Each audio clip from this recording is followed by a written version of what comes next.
এখন আমি বর্তমানে আছি আসাদ গেট সেন্ট জোসেফ কলেজের সামনে, এবং আমি এসেছিলাম প্রায় 8টার দিকে। আর এখন বাজে ঘড়িতে 9টা 22।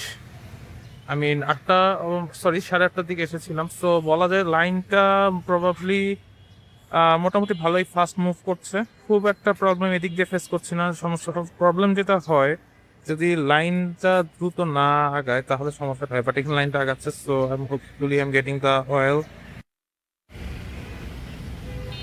তো কিছুক্ষণ আগে আপনারা যেমনটা দেখতে পাচ্ছিলেন, আমি 9:30টার দিকে ভিডিও অন করেছিলাম, তখন আমি লাইনের বেশ দূরে ছিলাম। এখন বাজে 9:10-9। তো এখন আমরা অনেকটা কাছাকাছি চলে এসেছি। এখন আছি আমি সোনার বাংলা পেট্রোল পাম্পে, এবং এখানে অলমোস্ট 2 ঘন্টা অপেক্ষা করার পরে আমি তেলের লাইনের অলমোস্ট কাছাকাছি চলে এসেছি। এবং আমার গাড়িতে খুব একটা তেল নাই, আপনাদের যদি আমি একটু দেখাই, আমার মনে হয় 2 দাগ বা 3 দাগ তেল আছে। যদিও এটা খুব একটা বেশি না, কারণ হচ্ছে আমার এই তেলে চলবে না, যেহেতু প্রচুর সিরিয়াল দিতে হয়। আমি এখন আর কি করা যাবে, 500 টাকার তেল নিয়েই চলতে হবে। যদি তেল শেষ হয়ে যায় তাহলে হয়তো বা আবার আসবো।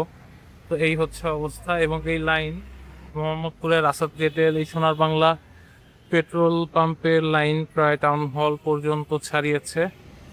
তো দেখা যাক কখন তেল পাই। এখন ঘড়িতে সময় বাজে 10টা 19। দেখা যাক।